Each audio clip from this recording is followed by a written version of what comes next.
I'd love to talk to Joe Rogan about trans rights because Joe Rogan does multiple things to feel at home in his body. You know, I'm not an expert on Joe Rogan. I actually ignore him completely. But what I've placed on him is like, this person probably does some hormone replacement therapy, probably does testosterone, advertises a lot of supplements, things like that. It's like, what's different about you, Mr. Rogan, than like any trans person taking hormone replacement therapy or doing things to feel at home in their body? It's like, I think we have more in common as people than we realize. Mm-hmm. We're all like just trying to feel good about ourselves. Right. Yeah. That was a clip from today's guest. Hey everyone, welcome back to the podcast. I was just joking around with Mike earlier. I was like, damn, I haven't done like a live podcast in a while. The last time we did one was we were in Berlin and there was donuts and all I could think about was eating the donuts. And I had a great conversation, Mark. Thank you. That was super cool. But the donuts prevailed. So today I'm like, no donuts, although we're going to have Vegan Street later on, and I'm super psyched about their carrot cake. So I'm excited about that. Today's interview is a cool one. You know, one of the things that I love about being able to talk to people on this podcast and hear people's stories is no matter how traditional or how kind of like old school a business is or an industry is, there's always a new take on it. There's something that's developed. There's something that's grown. And so you can have something that's like, let's say an ancient art form like tattooing, but the people that are involved now, the people who are making their careers now, the people who are doing it now, they're writing a whole new chapter for it. So no matter how old something is, it's going to find a new life in the people doing it today. And today's guest is a great example of that. But before we get into it, please rate, review, and subscribe. And listen, if you're not subscribing, what are you doing? Come on, get with it. We need you here. Come join us. So please do that. My name is Aram and this is One Step Beyond.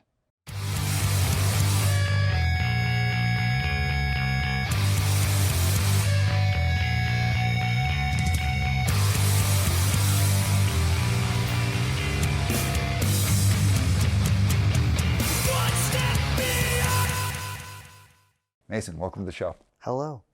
All right, so for the uninitiated, for those who don't know, who are you and what do you do? Hi, my name is Mason Jenkins, and I'm a tattoo artist in Calgary.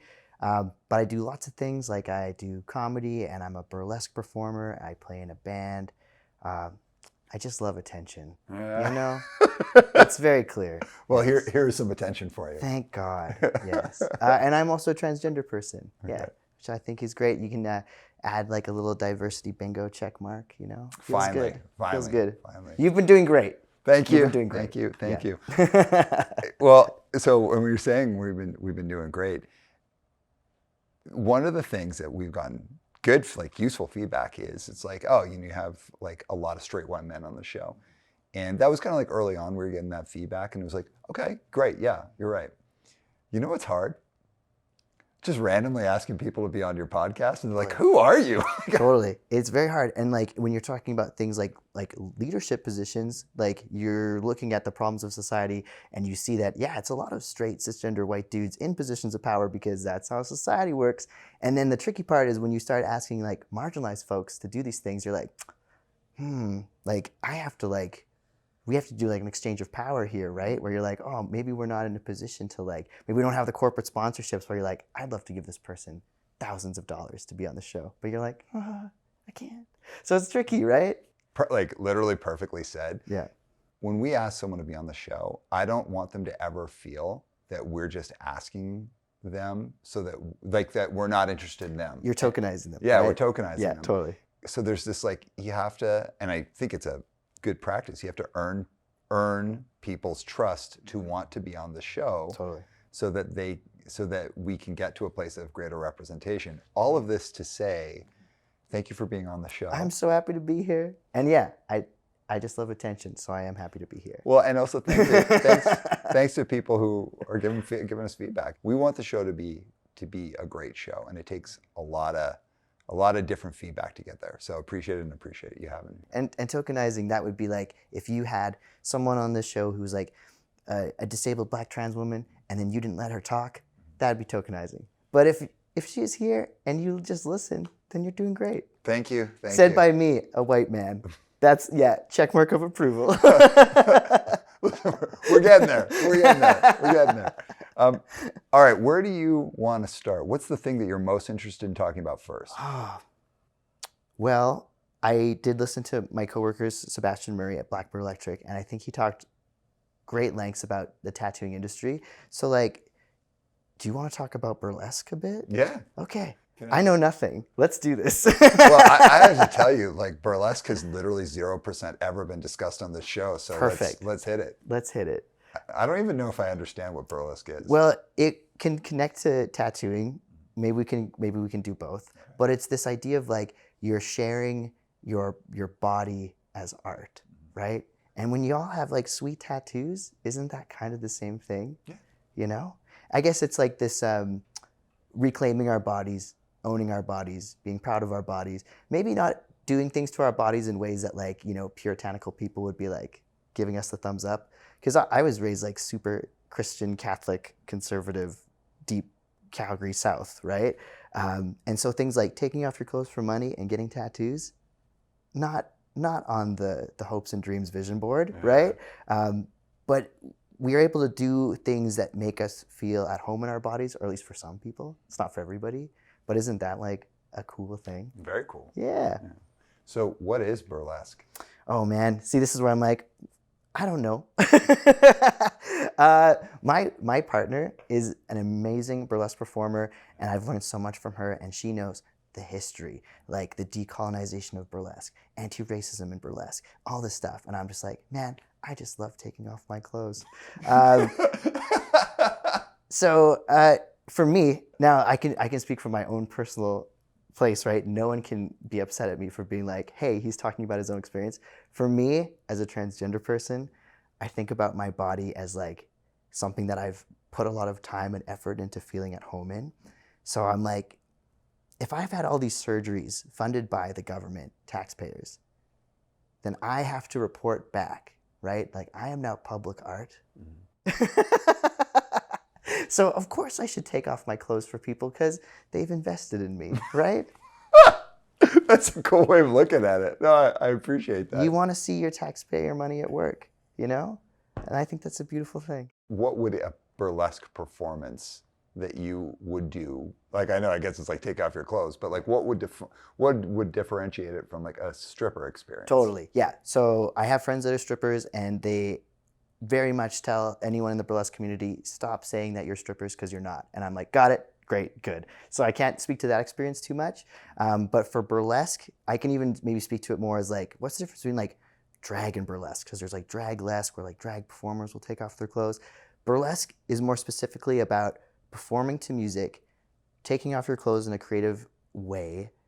You're not lip syncing, and there's like an element of tease, seduction, tension, and playfulness. It's often more clownish than people expect. And I always like to immediately cover my tracks there by being like, we're not clowns. Yeah. You know, I joke about my performances are very, I'm like, I just feel like a slutty clown.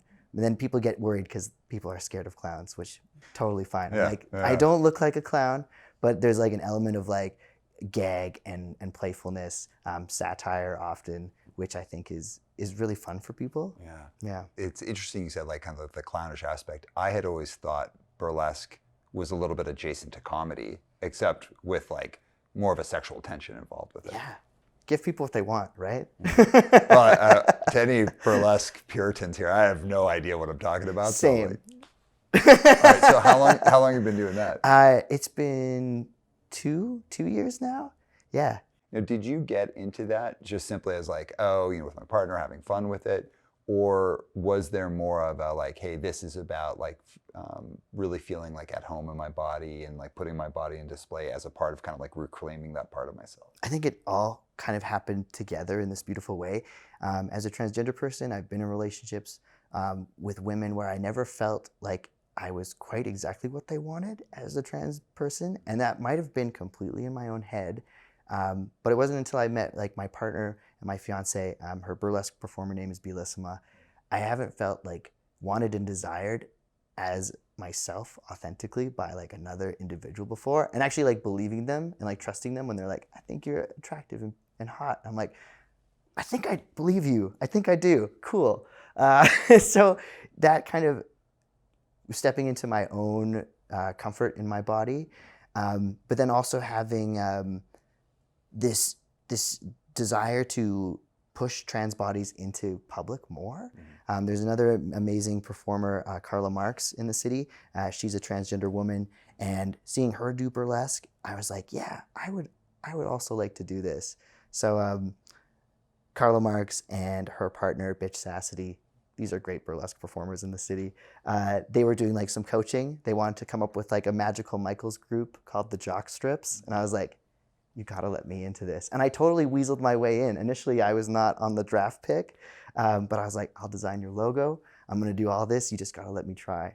And so the two of them let me try, and they're like, okay, we might have created a monster. So yeah, I've just really been enjoying it. And it kind of came at a beautiful time. Like, I don't know your experience in music with COVID, but just not being able to perform live in front of people, I had this weird moment where I was like, I thought I was a musician, but maybe I'm more of a performer. Because I love writing music. I love working with a band, but I think the carrot dangling at the end of the stick has always been sharing it with other people. So when that element was removed, I was like, well, now what, right? So I found that burlesque has kind of been supplementary to being able to connect with audiences in a wider range, which I appreciate. I need it, you know? So from a psychological perspective, and now I'm just asking you to take a leap based on what you think worked for you there. Finding that greater sense of connectivity to your own body, but also being able to really believe that your partner finds you desirable and like believe it. Yeah. What was the connection between getting up on stage, not to play music, but to entertain people with your body? Yeah. I almost think maybe it's the same, but just less words and less having to haul my own gear. You know? Yeah. It's interesting. Like, I think about my relationship with my partner and truly seeing my value and my worth, and then also seeing that in audiences where there's not an intimate, long-term, years-long connection. It's very like quick, flash in the pan. But having them approve and appreciate me in that moment, it's like this weird roundabout way of like approaching transgender rights that I had not conceived of before, where I'm like, you might have never seen a transgender person before, but now I'm gonna do this silly dance for you and you're gonna love me. I'm like, maybe this is another route we can take, you know? Maybe we can appeal to like people's most animalistic senses and make allies, you know? Who knows? First of all, that's super cool. Second, I really like that idea where kind of straddling that space of like, I like performing. Part of the way that I perform is through music and, you know, all the stuff associated with the band. But that idea of just being on stage, and I know you were joking earlier about loving attention, but there is something about that exchange with an audience that can be ultra therapeutic, like really therapeutic. And it doesn't necessarily have to do with like, here are these lyrics I've written about this painful thing or this record I wrote during this difficult part. It can really literally just be about being seen and being afraid to be seen, but doing it anyways. Yeah. I think about like if you or I were completely alone on like a deserted island and we were writing these songs or making this art, like, yeah, great. But like, I don't know if like our humanity is ever like reflected back to us when it's just us in isolation, right? It's nice to have these things go out into the world and then we see how people react and respond to it. And like, to me, I'm like, I don't know, I get full Pinocchio. I'm like, now I'm a real boy because you've seen this and you've witnessed it. Yeah. It doesn't live in my head any longer. I don't know. I'm going to make a connection to tattooing here. Please. Something I know slightly a bit more about. You're looking at 2 years experience in burlesque and like 6 years experience in tattooing. So I'm a complete baby in all aspects of life, but maybe that makes me approachable. I don't know. I think it's super cool to be able to talk about, like, you know, you and I were talking about gatekeeping earlier. I think it's super cool to talk about what you're excited about and also acknowledge your newness to it as well, right? Yeah, we all suck. Go out there and suck. You know? Do your thing. Yeah. Like, let me make the connection. We'll go back to this. You talked about that, like if we were on this desert island and we were writing these songs, just the two of us, and it's like we're just going to play these songs to each other and over again. It's like without an audience, it could be not a hollow pursuit, but it might be losing some of that juice that's important for it. But tattooing, when you tattoo someone, when they walk out, you're not there to see how the world interacts with that. So where's the juice for you in that one? Gosh, I think it's like body reclamation, just my own understanding of like when I get a tattoo, it just makes me feel 100% more at home in my body. I think about like if we're in this room and it was just white walls and white furniture and it's kind of like your first apartment, you're like, oh, it's not really home. But then like you start putting up your show posters and your little trinkets and tchotchkes and all of a sudden you're like, yeah, this is my home. And I think that our bodies can do that for us as well. So yeah, I guess I just hope and pray that when those people leave, they're also like feeling at home in their body, and I can just be a bit of a facilitator in that body reconciliation services, yeah, that kind of thing. When Monica sent me the brief about our discussion for today, I saw that body reconciliation or body reclamation. I've never heard these terms before. I think I made them up. So tell us. Well, because the way you just described it about like when you move into an apartment, and I that's a great way to kind of unpack it. But I'd love to hear more about it because I think it's like a pretty compelling idea. Yeah, I think there's things that we do to ourselves that just make us feel more at home, and it's totally socially influenced, right? Like when I think about like my experience as a transgender person, I've had people ask like, do you still think you'd be transgender if you were alone on this deserted island and there was no one there to inform you about what is masculine, what are societal roles, what are traditional gender roles? And it's like, no, probably not. You know, it's this idea of like how you relate to society and like what kind of rules are imparted on us. So yeah, like having these ideas about tattoo, a little bit taboo, a little bit rebellious, a little bit like you're taking a permanent snapshot of whatever you're enjoying in your life at that time. It is like a bit of a high risk kind of activity to commit to like whatever absurd or significant expression you want to put out there. So yeah, I think it's this, I don't know, it's just a way for us to put our insides on our outsides, I guess. Yeah. Because when I was reading the brief, I started just thinking about any things that people do to their bodies. Well, however we want to perceive this as healthy or unhealthy, but I was thinking about, let's say people who are really invested in gym culture. Yeah. And I'm not giving like kind of a toxic or negative take. I'm just saying people who are really into being in shape and are actually trying to sculpt their body. I would never have thought of that about being like body reconciliation or kind of like body ownership, making something your own. But that seems to be in line with that idea that you're putting forward. Totally. Yeah. And I struggle with that a lot too. Like I really would like to look like Tom Hardy or whoever, right? And you see these like celebrities and whatever. And then I'm like, wow, what part of that is like toxic masculinity or like beauty standards? But then it's still, you know, I can do this interior work, but then I'm still like, yeah, but I still want to look like that, you know? The reason I'm asking about this is like, if someone got a tattoo, yeah, and I'm not even saying if it was meaningful for them or even if it's a good tattoo. If someone got a tattoo, most people at this day and age wouldn't even blink about it. Like maybe they got on their face, they would, but like let's say they just got something on their forearm, nobody would even blink. But then like we talk about people getting like kind of jacked or sculpted, the conversation can kind of go, well, it's like, oh, if you do that, it's setting you're chasing an impossible standard and also presenting an impossible standard. I don't know if I agree with that. Like, I'm not saying that that doesn't exist, but I think a lot of people just want to feel proud of their bodies, whatever that means for them.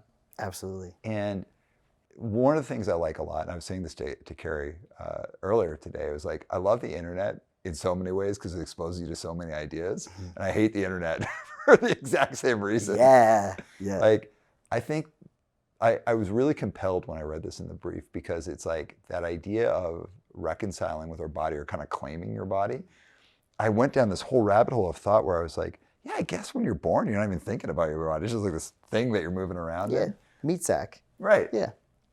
What did Carrie call it? She was like a biomechanical meat machine or something. Yes.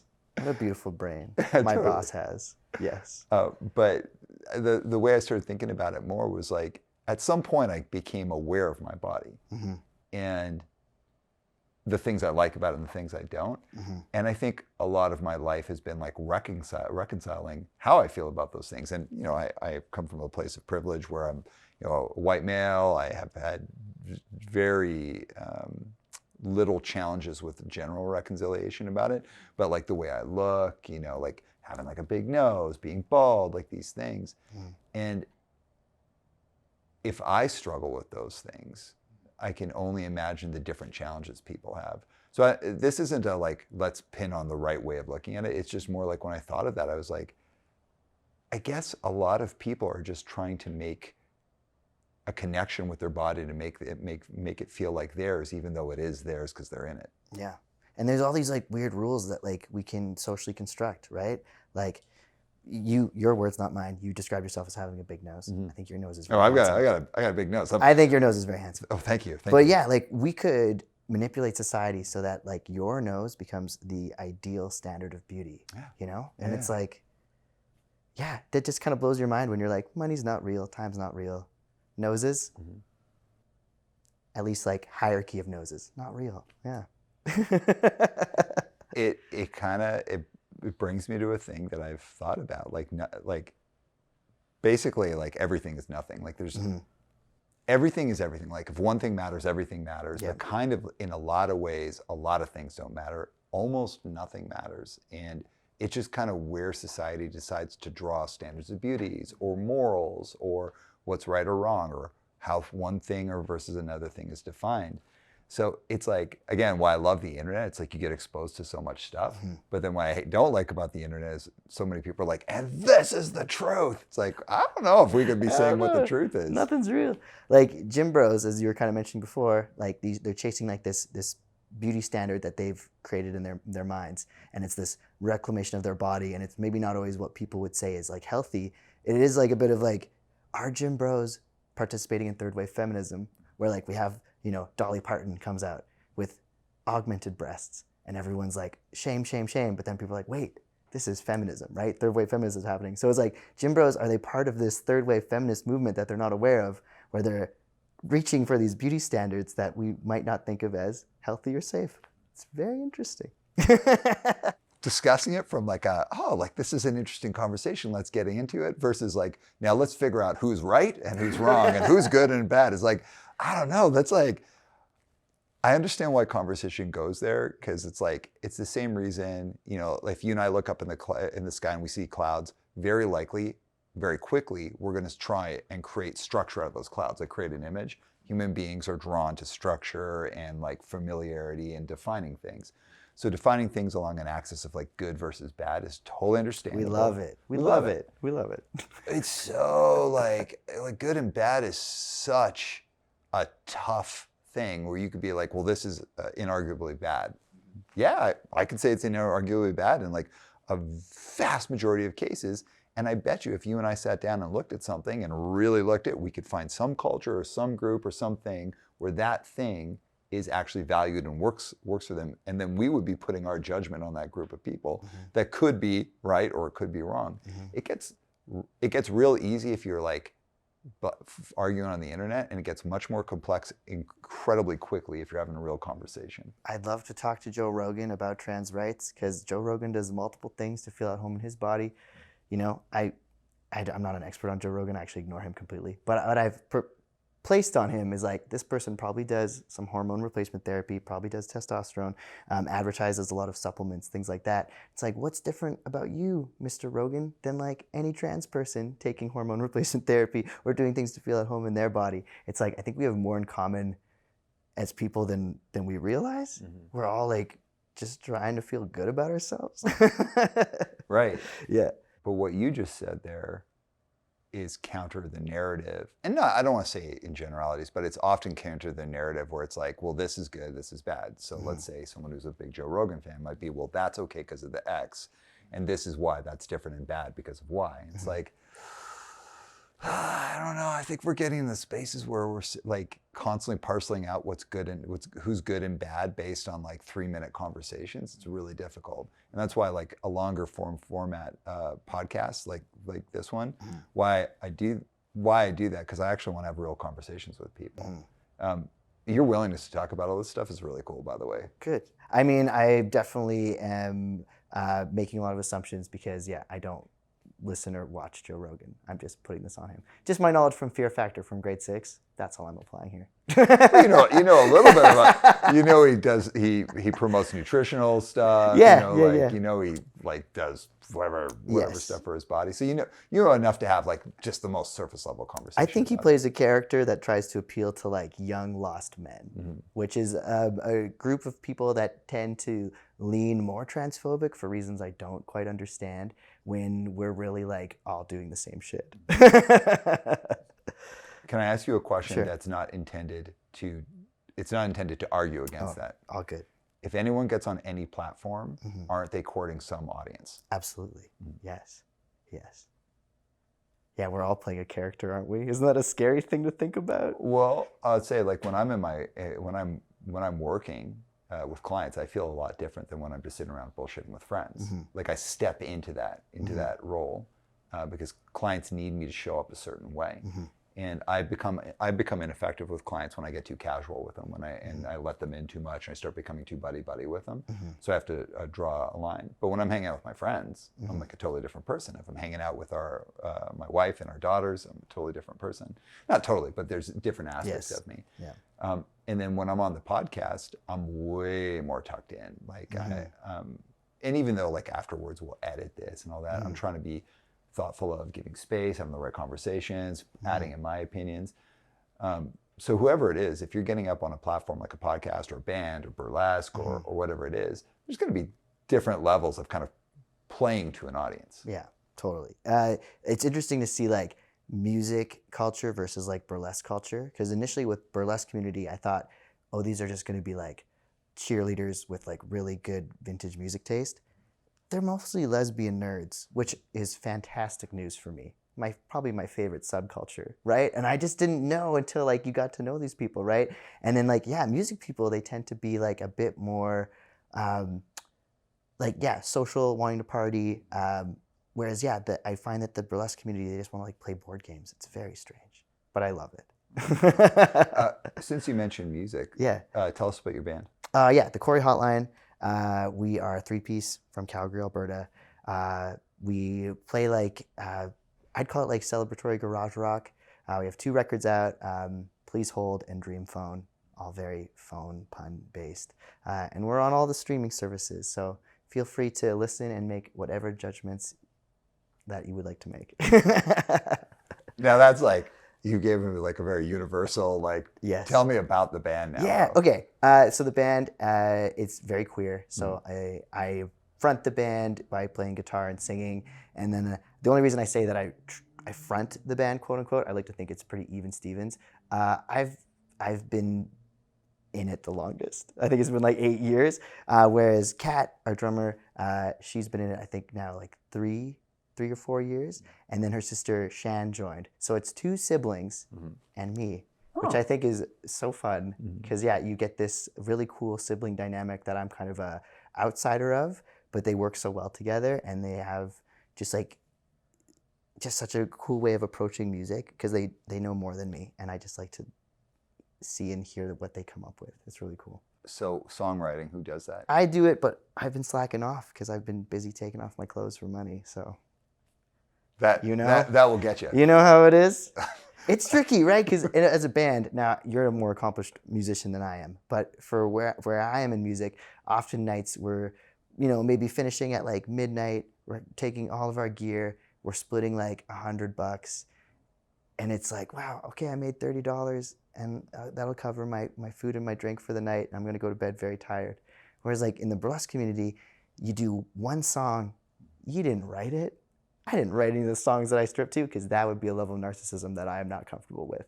But you do your thing, you take off your clothes, you make $100, $200, and you leave with a suitcase. And gosh, I go to bed at like 10:30. And so it's as a performer, it's like I still love music. I want to do music. I love it. But I've been finding like this balance. I'm 34. So I'm finding this balance of like there's ways of performing that are sustainable and also helpful in regards to tattooing. Because man, tattooing the day after like a rock show, man, that's very hard. It's hard, yeah. What's the connection between songwriting and any other creative pursuit, let's say like drawing or tattooing? Oh, I think it comes back to like putting your insides on your outsides.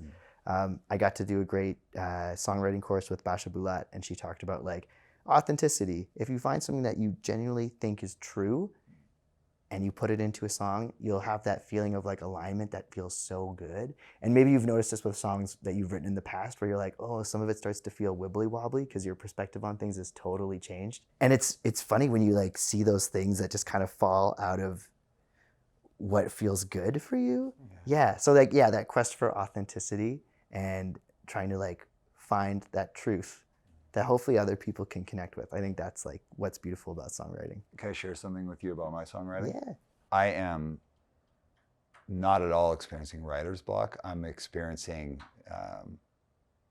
what's the point block. And this is what I mean by that. It's that like the last record I wrote, every single song needed to be written. It was something I needed to say. Like it really personally mattered to me. And I'm kind of in a perspective now where I've played in bands for many years, like since I was like quite young. And I've been a part of a lot of records. And I'm kind of like, does this song need to exist? And like not like the music of a song, but it's like, if something's been said a lot and by a lot of people, very eloquently, really, really well, why does my take matter anymore? And I'm kind of at a point now where I'm going to be 50 this year where I'm like, maybe I've kind of said what I needed to say. Of course, I write, like I play in like a hardcore band. And I think in a hardcore band, you can write songs about love or sadness or any of these things. There's always going to be space for a great like love song or a great song about thinking someone's hot or whatever, or a song about dancing, whatever it is. And I don't think people should stop writing it, but hardcore typically is like so like message driven and like political, really like kind of been in that space. And I kind of feel like, I don't know if my take on anything matters anymore for anyone not even for anyone else to hear, but it's like, I don't think it's pushing the needle anymore. I almost feel like I'd have more fun being an instrumental band.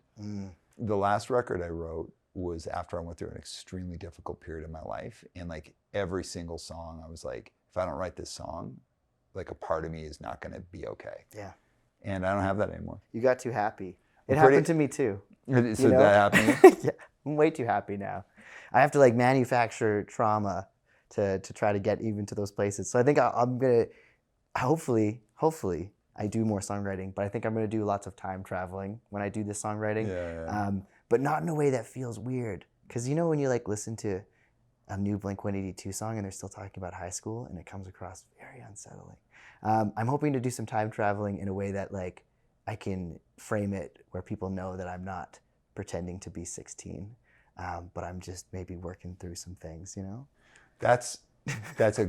I like that approach. I'll say on my end, I'm like, I've been writing some lyrics lately and I'm like, I don't even care. Like, I don't even care to talk about this. Like, and there things come into my head. I'm like, I should write a song like that. And I start writing it down. I'm like, I don't care about this. And I wrote one song for this new record I've been working on. And it's like, that might be the last song I ever feel like I need to write. And it's just basically like, nothing matters. Nothing matters except for the most basic thing. And I just kind of lay out these things. I was like, I think that might be it. I think the well's dry, and not in a like, oh, the well's dry. I'm like, oh, I just feel kind of satiated. Like, I think I'm okay. You're like, you did the thing. Yeah. Like you've reached this point of like happiness and achieving things in your life, but also like nihilism. That's like really beautiful. Yes. Yeah. It's like the perfect place to be, honestly. You really hit it. Like that's like where I'm like, literally nothing matters. Like, I love my kids. I love my wife. I love my job. Nothing matters. Isn't that great? I could take care of my mom. I can. I have a company that like matters to people. That I'm the owner of. I love my wife. My wife's the most wonderful person. We have 3 great kids who I'm so lucky to be a part of their lives in the different ways that I'm a part of their lives. I'm in relatively good health, you know, like life is sick. I'm good and nothing matters. Like nobody will even know who I am in like, you know, like 100 years. So nothing matters. Yeah. I love it. I love it. I love it so much. Yeah. But then there's this part of you that's like, oh, but I'd still like to do that thing. It's like, I had all these like, you know, not to put it in past tense of like, I had all these dreams of being this musician. There's these dreams that like sometimes like change and shape, but then you're still quite like married to these old ideas of like, oh, but if I'm not doing this anymore, am I a sellout? Have I given up? Like, it's weird, like coming into these different places of your life that I'm like, is it cool if I don't write songs anymore? Do I want to? What's serving me at this point? And it's a scary thing to kind of explore because it's weird to think about yourself like changing that much. Like this is a really random example, but my first tattoo I ever got, I was 19, and it is a heart with a banner, very traditional. The banner says danger. So stupid. And I put it on my like upper right ass cheek. And I said to myself at 19, if I ever hate this tattoo that is a heart with a banner that says danger, I'll know that I've changed too much. And to this day, I still fucking love this tattoo because it's so stupid. So these things that you think about of like, there's these landmark things where you're like, I don't want to change this much. But then, yeah, you're like, oh, what's serving me at this point? Like, what do I need to do in the world to make it a place that I want to be in, you know? Can I add to that? Please. The way that I try and think about things, have you ever known someone or been like this yourself where it's like you're like an experienced like addict. You're just trying to do all this stuff and do all these things constantly.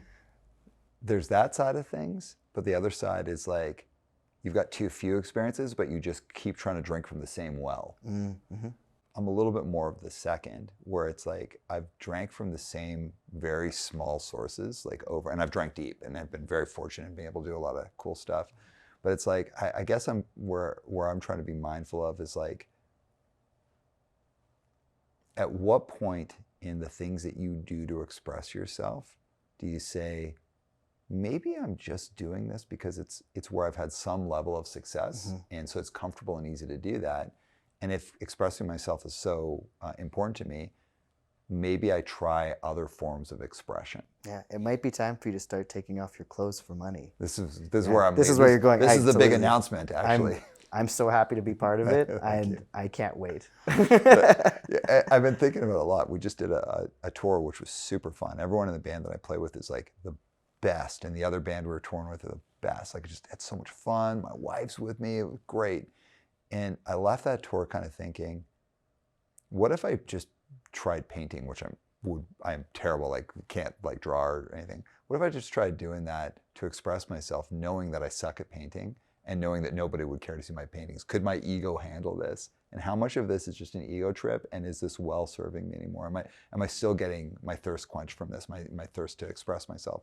And I'm really like reflecting on this a lot, because it's like, well, what serves me now? So when you talk about that tattoo that you love, it's like, you still like, yeah, this tattoo's stupid, I love it. It's like, so do I really need to put out another record? But yeah, you're kind of saying like you want to maybe get into something that you don't feel comfortable in, that you feel like there's more of a risk to your ego perhaps. And I think that's really cool. Like this, I don't want to use the word like manufactured discomfort, but it is good to have those things where like, yeah, just feeling like really like uncomfortable at times, being like, oh my gosh, like, what is this? And even if you like suck at something and you're bad at it and you like hate it, you never want to do it again. Like, but what a great experience that was to just be like, holy shit. Like, I had a bad breakup when I was in university. I was a young person, and my friends were like, let's do an opposite day. I was living in Edmonton at the time. They're like, let's do opposite day. We're going to go to West Edmonton Mall, a place that we hate. Let's go to West Edmonton Mall.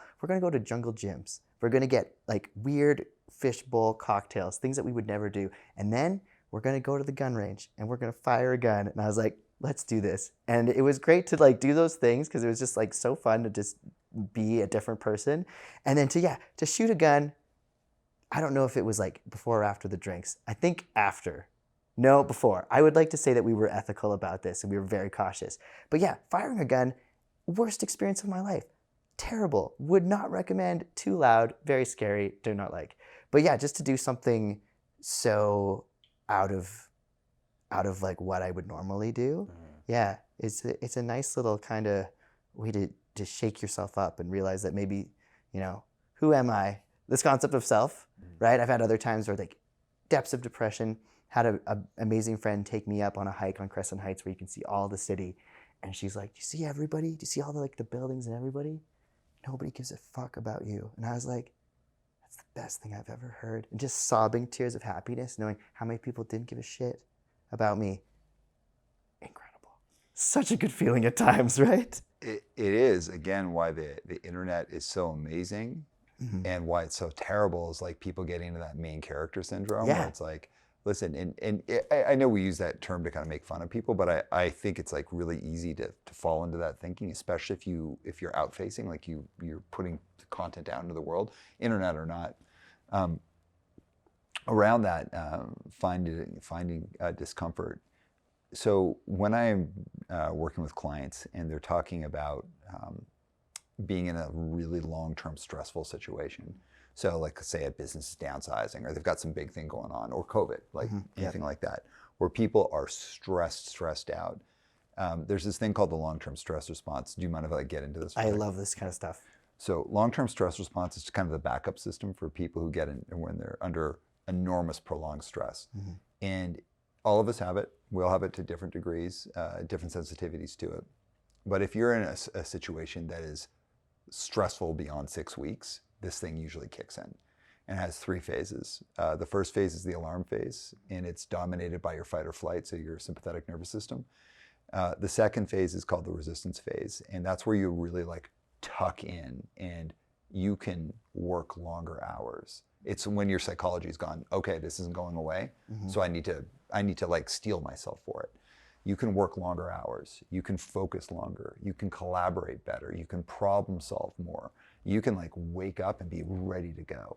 So people's ability to manage massive stress and operate super high is in this resistance phase. But the challenge about the resistance phase, it's got all of these things that are, from an evolutionary perspective, are intended to help us, but they actually put us in great peril. So you can, because you're so like your ability to focus and work longer is like super heightened, your desire for sleep reduces.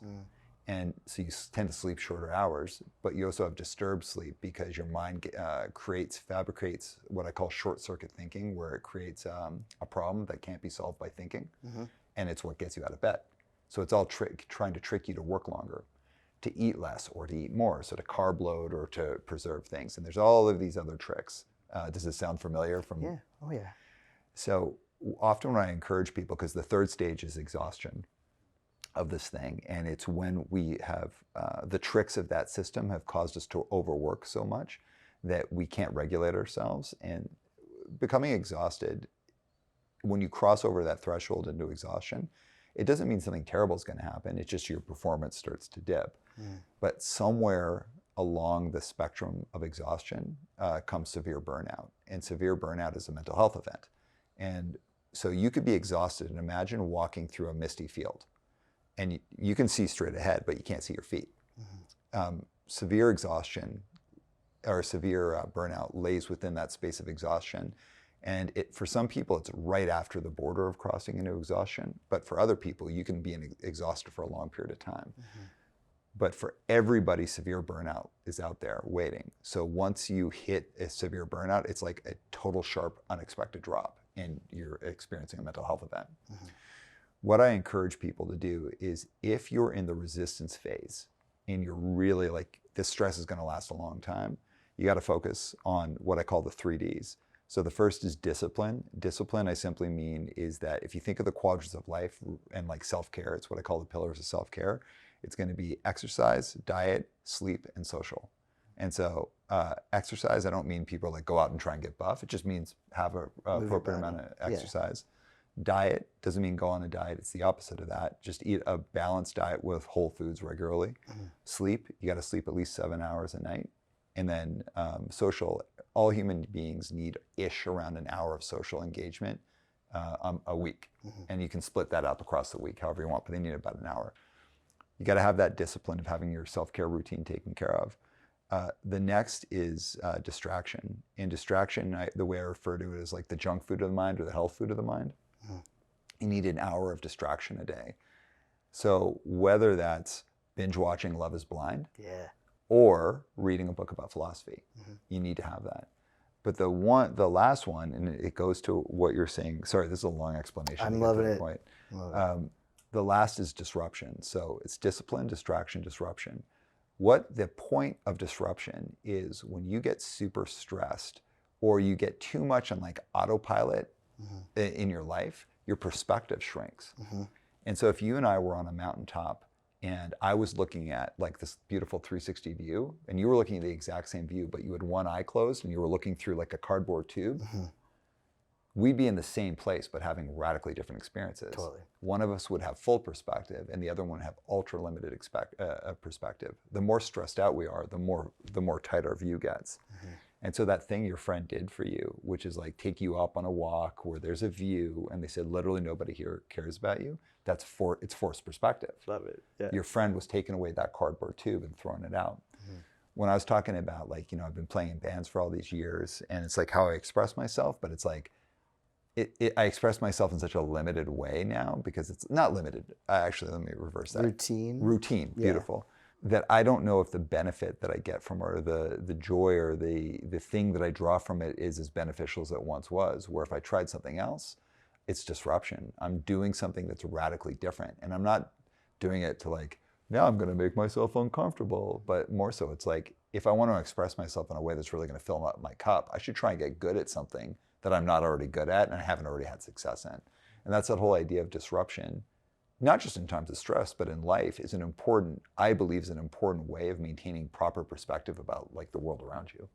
Yeah, like I love watching tattooers do like their disruption or distraction activities because so much of it does tie back into tattooing. I've seen tattooers take up like tuft gun rug making or like wood burning, like just the coolest stuff that like ultimately makes you a better tattoo artist. There's nothing in the art world I feel like that will make you like a worse tattooer, right? And I love that idea of like we need to give ourselves permissions to like play and do these like disruptive things because I have like that ADHD brain. So if I'm not, getting that serotonin hit or that novelty every once in a while, I do love my structure, but if I don't know my novelty, I think that's such it's such an invigorating way to look at life. Yeah. So tell us about your tattooing practice. Yeah. Oh, it's all practice. Yeah. Like I'm an American traditional tattooer, so I try to rely on very well distinguished imagery. But I love to do little things like make a pop culture reference or inject some kind of queerness into it.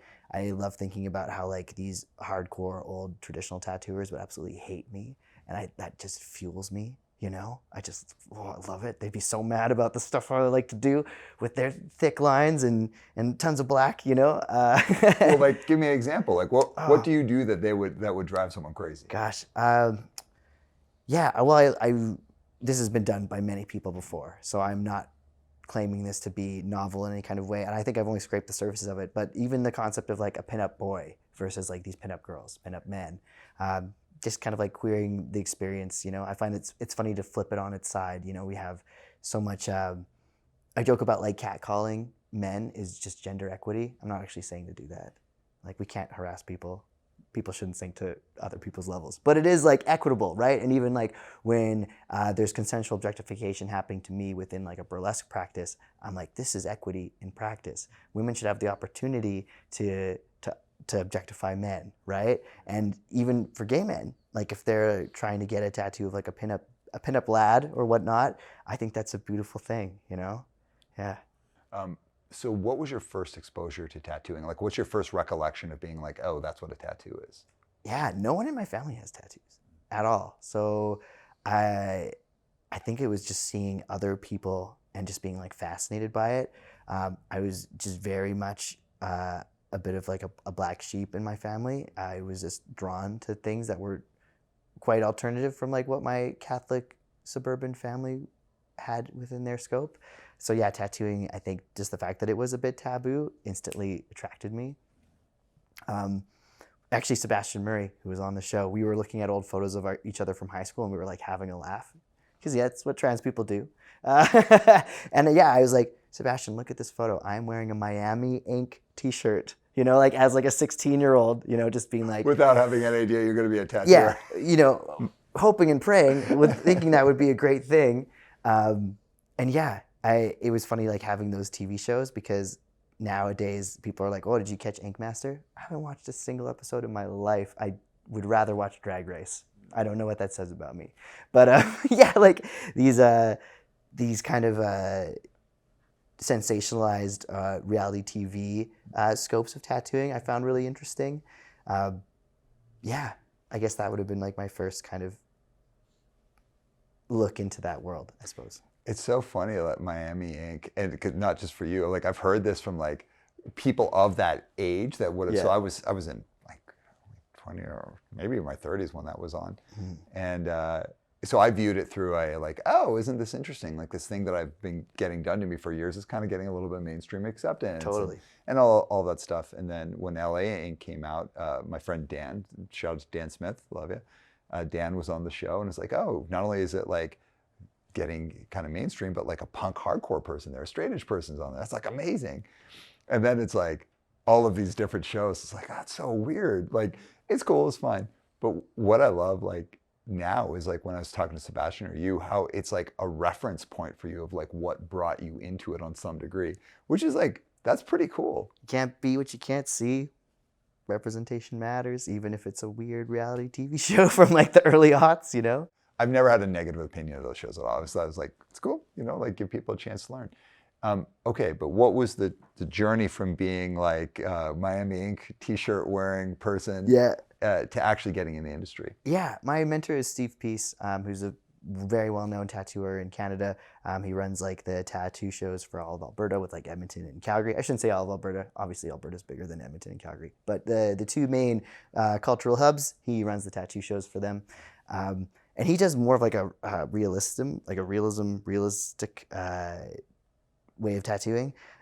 So we're quite like kind of opposite ends. But he was very kind to me. Like his son is transgender, so I had done some like friendship mentorship with his son. Like I think of us as just friends. I don't think I was doing much mentorship. Maybe just the fact that I was like older and alive. Usually that's good enough, right? Like you'll do. And I think he was grateful for that, and I was kind of welcomed into their family a bit.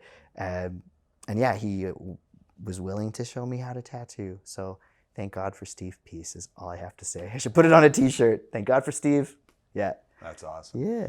Leading up to that though, were you getting tattooed? Were you like part of the culture? Yeah. Ever since I was 19, and I think I would have started when I was 18, but I was so scared of what my mom was going to think. Yeah. And it's been a theme throughout my life. Like, what is my mom going to think? And I think once you come out first, maybe as a lesbian, because you were like, that seems pretty close. And then I learned about what a transgender person was, and I was like, that's it. So I think once, like, you know, you come out as a lesbian, a transgender person, all these other things, I think, hey, mom, I'm going to tattoo or continue to be tattooed becomes less scary on the list of things. And my mom was actually quite supportive in me of all aspects. And she's the only person in my family who I've tattooed. No one else has tattoos, but my mom, she's let me tattoo her. So, did any of your family's reactions surprise you in a pleasant way? Well, actually, I was like kind of a late in life tattooer, because I think I was about 28 when I first started my apprenticeship, which is like, you know, usually like 10 years behind what most people would think of like as a lifelong tattooer. You know, usually like when they're 18, people try to get in there immediately. So I think because it was later in life and I'd already done, I'd already like had established myself as like, I have my permanent teaching certification. I'm like, if this doesn't work out, I'll go back, I promise. And so I just think my parents being like, you know what, let them figure it out. Yeah. And so far it's been great. So yeah. Well, also what I meant, and share this to whatever degree you're comfortable, is like any of the transitions that you've had in your life, even from like getting your first tattoo to coming out as a lesbian, then coming out as transgender, any of those, and then career change. I know a lot of people in their journey talk about like, I was really worried about how my family was going to react. And of course we've heard many difficult stories that people have experienced. I'm always interested, did you ever have an experience where you're like, I thought it was going to be really bad, but I was actually surprised by how well they reacted? Yeah, one. So yeah, as people can kind of imagine from that reaction, a lot of that stuff that I did with sharing who I am with my family didn't go well. My grandparents were such a surprise, and it's kind of like a feel good and then a bit of like a, oh, that is how it is, isn't it? Because my family, all girls, right? So my grandparents, being part of a very patriarchal traditional society, when they found out that I was a man, they were ecstatic because of patriarchy. They were like, finally a boy. And I'm just like, I don't know if this is a win, but I think I'm going to take it. Yeah. So it's great. So how did the reactions change over time though? Were the reactions kind of like the same in a predictable way, or over time did the family like kind of evolve their thinking or evolve their openness? Yeah, I think just like seeing me be okay and be happy and working it out for myself, I think that put them at ease. Because yeah, my parents didn't know anything about transgender folks, right? Like, I think even as a child, people are like, when did you first learn about transgender people? I'm like, does Frankenfurter count? Because like that was my point of reference, was like Rocky Horror Picture Show, and I was like, that's not it, that's not me. But like understanding there's some kind of, people kind of are like, oh, can young kids really know their gender identity? I remember being 3 years old and knowing that I was a little boy. Yeah. And even like birthday cakes, I remember being like 5, 6, 7, blowing out the candles. I always wished to be a boy, which I knew was impossible. But then, surprise, it's actually not. So that was really cool. So I think just having my family see that I was like okay and I was actually genuinely happy. I don't know if they've ever seen that kind of true joy in my life as an adult, because basically from puberty onwards, it was all downhill, right? I think like kids have a very genuine understanding of like who they are and they just live authentically. Like you have 2 little kids, right? And they just are who they are, right? Yeah. And whether that is like traditionally feminine, that's who they are, you know? Like I don't see many kids where I think that their parents have kind of like pressured them or ingrained them to act a certain way. Kids kind of just have a default that they go with, right? So yeah, I think that them getting to see like, oh yeah, I remember this person. That's so cool to see again, you know? I think that put them at ease. So their trust in like taking that leap with you increased over time. Yeah. And that kind of like outweighed their fear. Yeah. Yeah. And I think it's, I've talked to like parents of like lots of transgender folks, and their fear is safety, right? And that's a big one. But then there's also this idea of like, how safe are they right now? You know, like I'd rather feel safe in my body and have like the world be on fire outside, you know, having the 1 million march come into my door or whatever the fuck it is, save the children, get fucked. I'd rather have that alignment within myself than to be that person that's like in the closet denying myself and having the whole world be like accepting, right? Because it was a confusing thing for me in high school, especially because like you understand societal pressure and what beauty standards are. And I was quite feminine in high school because I didn't want to fight anymore. I didn't want to be bullied. I didn't want to have old ladies freaking out when I tried to use the public washroom. So you get this like approval from falling in line, and that is also very affirming and addictive in a different way. But that alignment still isn't there. So yeah, as far as safety goes, I'd much rather be like this and have the world be on fire than look the way that people expect me to and have that disruption inside me, you know? Yeah. So stepping back into tattooing, but let's connect the two. It seems like the tattooing industry is like really moved away from just being kind of like old school biker shop stuff, and that's fine too, and I know a lot of that still exists, but it seems like there's a lot more, let's say, instead of saying moving away from that, there's a lot more options now. And there's a lot more options to be tattooed by people who look like you, feel like you, have had like shared life experiences as you. There are a lot more options. What needs to be done? And I know Sebastian and I spent a ton of time talking about this, and it was a really cool conversation. But I always love to hear different people's voices though. Like, what needs to continue to be normed, or continue to be challenged, or continue to be expanded? Yeah, I think there needs to be opportunities for like tattooers to be held to a standard of professionalism and acceptance and inclusion. And then I think there needs to be restorative opportunities when that's not achieved. Like, I know some people are like, oh, this licensing thing. I'd love for folks to be licensed, and I'd love for there to be a shadowy board of like master tattooers in Calgary that wear dark cloaks and there's candles and stuff. And if you fuck up, you have to go to them and they can give you some restorative justice opportunities. You should take this class, do this, then check in with us later. Because right now there's no real way to keep people in check for that.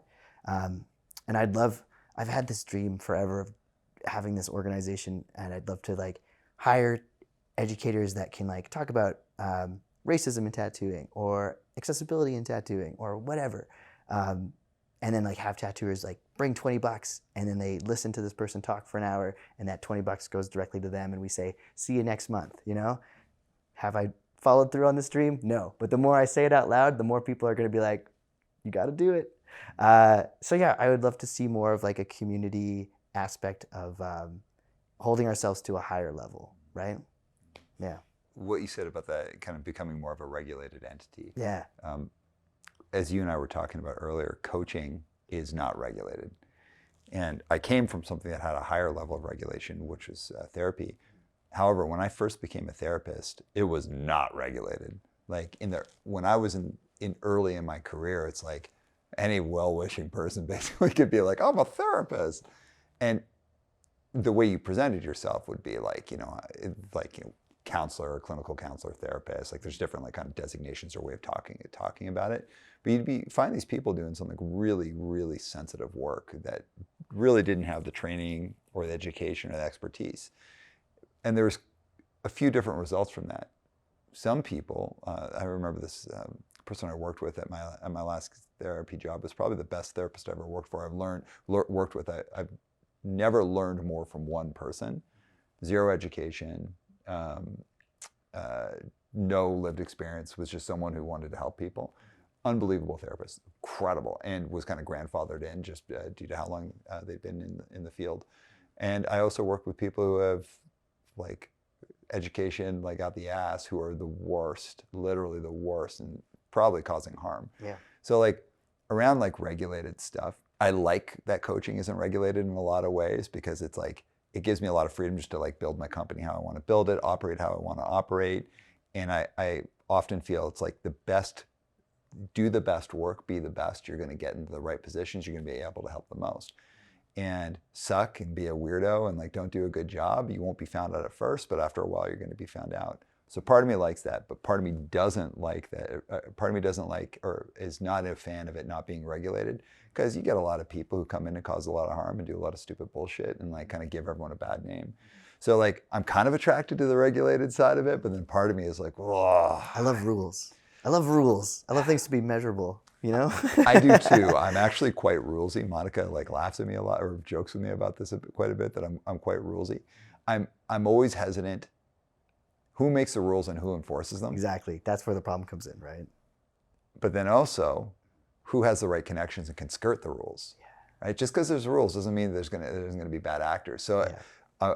I like what you're saying about the regulated side, but I'm also like, ugh. Yeah, it's definitely a trick, and I don't have the correct answer. I see things like barbering and massage where like you have to do this, and this, and there's this many hours of practicum and whatever, and I think that is so valuable because yeah, like I get that there's a lot of safety stuff with massage and hair cutting, but like, isn't there also that with tattooing? Oh my god! Like, oh my god, the health risks are so severe, and I think if you really love and you really honor tattooing, then you should do it in a way that is ethical, right? And so and then ethics. What does that mean, right? So I'd never want to like prevent someone who has like that like maybe that experience or that ability to connect with people that would like limit them from entering that field. But then I also don't want people getting hurt because they think it's something you can just do at your kitchen table, you know? Mm-hmm. Yeah. So I know a lot of tattooing and coming up in the industry has a lot to do with apprenticeship and mentorship. And it sounds like, from someone who's not part of the industry, that mentorship is a huge part of tattooing and can set people on all sorts of courses. Like you can have a horrible mentor or a horrible person who's in charge of your apprenticeship, and that could actually make you great at doing it down the line because you don't want to be like that. Or you could have someone who's terrible and they could make you like that. They could encourage those behaviors. Mentoring is something I always find fascinating because I grew up with no mentors, basically. And because of that, I had to figure a lot of stuff out on my own, which created a lot of chaos in my life. For you, as someone who is tattooing, is making a living out of it, clearly has a platform, what's important to you about how you walk as a mentor?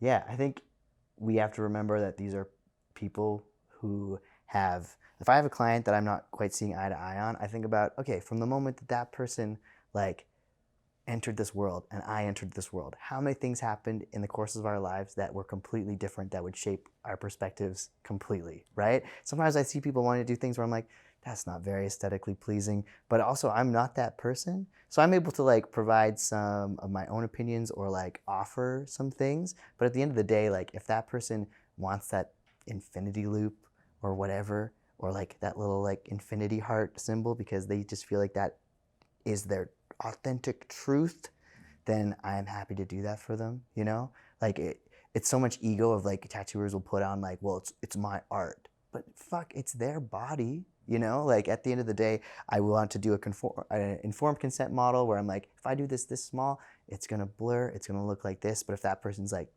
I need it done this way, and I think that they understand how that might look in a couple of years or how that might change, and they're still like, no, this is it, then I'm not happy to do it for them, but I will, you know, do that for them in a way that I'm like, hey, I'm going to do this in a way that I think will work out the best. Do you approve of this? Yeah, because I don't want to do something on someone's body that I know is just going to look like absolute trash, right? That is also like an ethical obligation you have. But I'm never going to be like, oh, an infinity loop, you got to go, why don't you go get a skull, you know? That's not for me to say. So I guess that's something I try to remember, that like these clients are going to wake up every day and go into the world with this tattoo, and they're going to see it every day, not me. So as long as I do my best and I communicate to them what I think will make them the happiest, and we can come to some kind of agreement, I think that's that's the best you can do, right? I'm always interested in that tension with tattoo artists between being able to say, this represents my work and I feel good about this representing like what I'm capable of, versus what someone wants. Yeah. And you can always know it because I won't post it on Instagram. And that's how you know. If you weren't able to figure it out already, if I didn't post your tattoo on Instagram, it's because I feel like it didn't represent who I am as an artist. Whew, whew, whew. Come back again. I'm happy to help you. You know, like I hope you had a great experience, and I'm more than happy to serve you in the future. Can we go to the business side of tattooing? Sure. What have you learned about being a business person? The second I stopped posting shirtless photos, and now that I'm back on the up, you got to show some skin. Got to show some skin, and I love it because like a lot of my lady friends that are tattooers, gorgeous, beautiful, and they definitely do that third wave feminism thing where they're like, I am gorgeous and beautiful. Do you also want a tattoo that it will be gorgeous and beautiful? And I'm like, hell yeah, do it. And I think that I think the guys should also hop on board. I think it's hilarious. I think we should be out there doing our poses and looking good, you know? It's beautiful. Mike, maybe we should try that for the podcast. Yeah. We have to. Something's got to happen. About like making money and having a brand and like just getting known, literally like making money as it, because tattooing is your prime source of income, right? Yeah. So what have you learned about like being a business person? It's bananas because people are like, oh, you beat capitalism, you know, because you're an artist, you do art. I'm like, no, I'm maxed out at capitalism because I've made this a commodity, right, you know? Right. Yeah. It's very rare that I get to do like, this is what I want to do. This is exactly in line with who I am. Here you go. And the client's like, let's do it. It happens, and it's such a beautiful moment, but oftentimes they're like, yeah, can you change this and this and this? And I'm like, okay, sure. You know, and then it's like, it's more customer service, right? When people come to me and they're like, oh, I want to be a tattoo artist. I'm like, have you worked in retail? Did it give you life? Did it give you energy? And like, yeah, I've done my own, you know, work in customer service and that. And some of it, I really genuinely enjoy helping people. And some of it's very exhausting. But I'd say like tattooing is like a lot of just customer service, you know? And if that's not for you, then it might not feed your soul or serve you in the way that you think. And it's a lot of casual coaching, I guess, in some ways. I think we kind of do a throwback to Miami Ink. I think that set a precedent that people are like, when I get my tattoo, I am allowed to trauma dump on my artist. And that's how I'm going to feel good. And it's like, I don't mind. I've had a counselor say, Mason, you are a trauma-informed tattooer. And I was like, can we make a certification? Because I think that would be great. But yeah, gosh darn, some people really want to tell me some terrible shit while I'm like, listen, I'm just trying to focus, you know? I'm just trying to make your tattoo look nice. So that's a funny thing. So are you good at customer service? Can you hold space for people that are maybe going through it, you know? Can you separate yourself from your art enough that you don't take it super personally when people ask you to make changes and all that? Like, I got ADHD, I got that rejection sensitivity dysphoria. So when someone is like, that's not what I wanted, or how come you didn't get my vision? Oh my gosh, you know how much Animal Crossing I need to play to like feel okay about myself? Hours, right? Like it hits me so hard. So yeah, if someone can handle rejection, be flexible, honor other people's vision, you know, and then also, yeah, hold space for people when they want to tell you the most fucked up shit ever. Welcome to tattooing. Because very often people look at it as just this very like kind of glamorous thing, like you beat capitalism or whatever. Yeah. But it has all of those extra things. Do you mind if we focus on that rejection piece for a little bit? Yeah, totally. It's interesting that you experience rejection with that level of severity because you've picked things that are the most high critique, stand-up comedy, yeah, putting your art on people out in the world, playing music, and showing your body to people on stage. Yep. These are like the magnets of criticism. So was that intentionally to confront that with that in yourself, or is that just something that happened? Is that just totally delusional to be like, if I am so scared of rejection, I feel it so fully, if I go out there and commit and convince people that I have these skills and I'm this confident, can then I erase that criticism if I establish, you know how we joked about how like we can shape the world to make your nose the ideal nose, which I think it very well could be. Can I just like trick people into thinking that I've got this all figured out and this erase all the criticism? Who knows? So you know the sympathetic nervous system, fight or flight. Everyone has a sympathetic nervous system, and it's slightly different for everyone. How they react to things is based a lot on their life experiences, what they've been exposed to, all these things. So people can have a underdeveloped parasympathetic response. So your sympathetic nervous system is like, it is triggered all day, every day. And like, we might notice just slightly or not even notice at all, because all of us will have these major threat signals that come from our sympathetic nervous system that are instantly quashed by the parasympathetic. So sympathetic nervous system is like states of like fight or flight, fear, anxiety. Parasympathetic is calm and relaxation.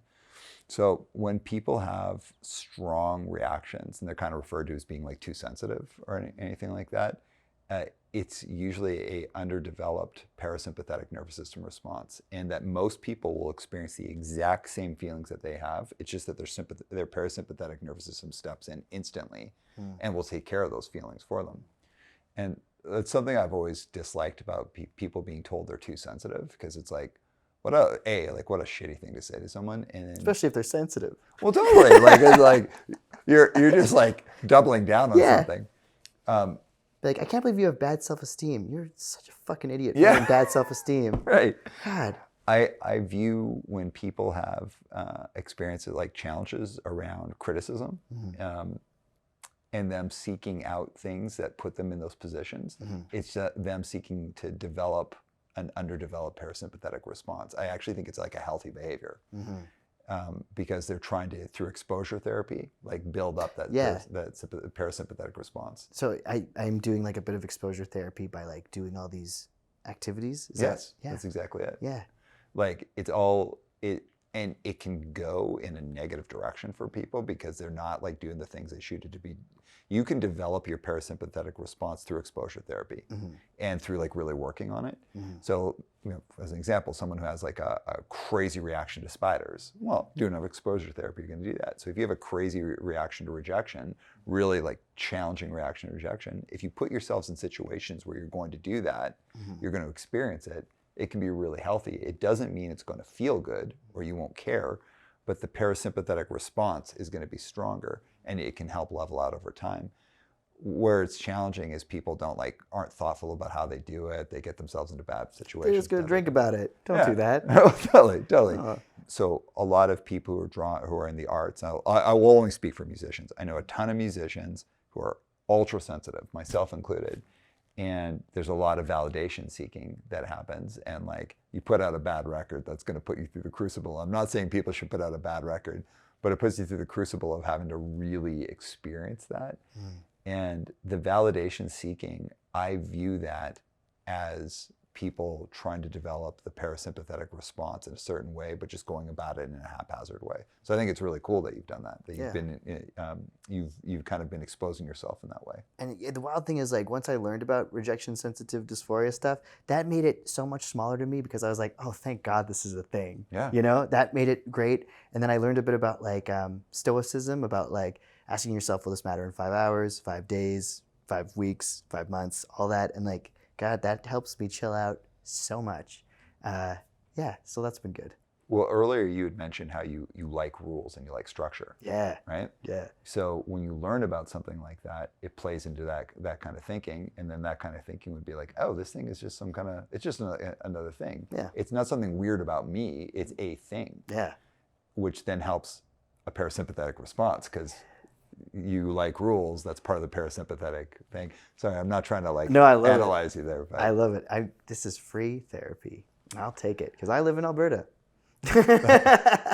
So that thing where you're like, when you're talking about how nothing matters, the zen of knowing 100 years no one will even know who I am. Someone will not speak my name ever again at some point.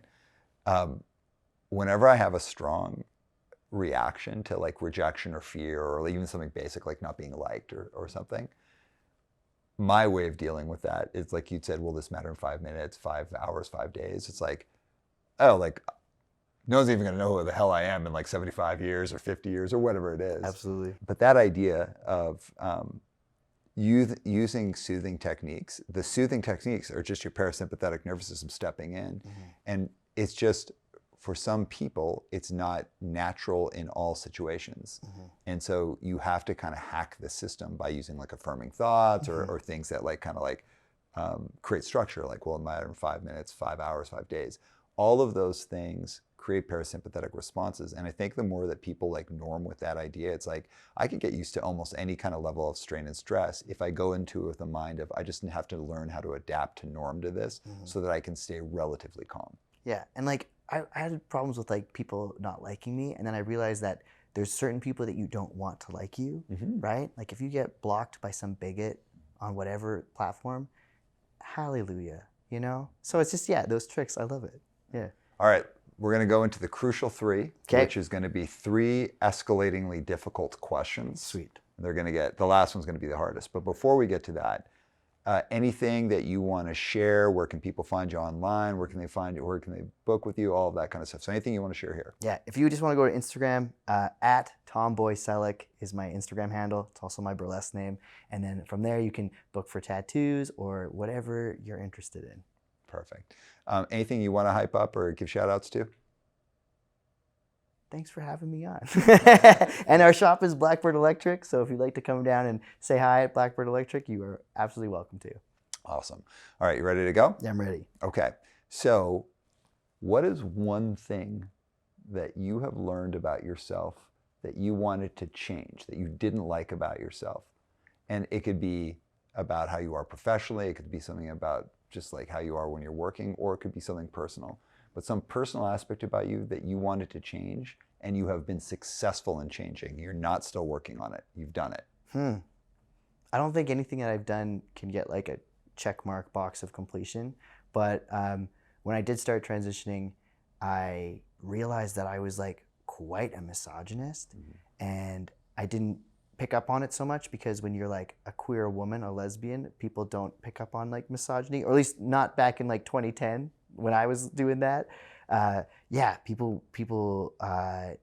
I was never really called out on it, but when I looked like this and I was still doing those same behaviors that I was doing back then, yeah, absolutely like not okay. So I think I've been able to become a better feminist and a better ally, but I don't think I can like give myself like a gold stamp of approval. But the fact that I'm aware of it and I'm like on that journey, like any level of like anti-oppression, right? When people, like if you meet a person, they're like, well, I'm not racist. You're like, wow, you haven't started, have you? You know, it's like you didn't even take the first step. So just those things of like acknowledging societal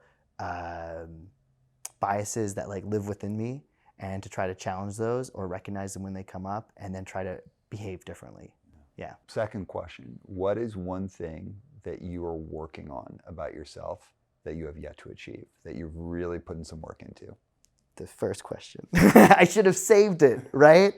But if I don't put it like that, then everyone's like, well, I'm working on everything all the time. Yeah. I want to hit one that you've at least mostly addressed. Mm-hmm. And yeah, it's, continue to work. Yeah. But what's something where you're like, this is something that I know I need to work on. You have been working on, but you haven't made the ground that you want yet. I think being completely vulnerable and like always telling the truth in like relationships. Because in the past, I've tried to be like a bit of a people pleaser, or like that fawning kind of response, where like maybe you'll tell like a little white lie to make things easier. But I found that there's a way you can pretty much share any information you want in a way that is not like extremely harmful to people, or in a way that's like less harmful. And in a roundabout way can oftentimes be more helpful, even if it kind of is harsh in the moment. So I'm trying to work on like being absolutely honest, truthful, and clear with people at all times, because I'm a fucking terrible liar. So if I try to even go that route, it's all just gonna unravel anyways, you know? Yeah. All right, last one. What's a message that you could share with 13-year-old you, that 13-year-old you needed to hear, but probably other people at 13 need to hear now? I would share with my 13-year-old self, like, you're not a freak and you're gonna be great. Heck yeah, awesome. All right, anything else you want to share as we're closing off? No, I think we're good. Thank you so much. This was really nice. Really appreciate you having on, everyone. This was a great episode. Had a lot of fun. Learned a lot. Those were my favorite episodes, so I hope you enjoyed it as much as I did. My name's Aram and this is One Step Beyond. One step. One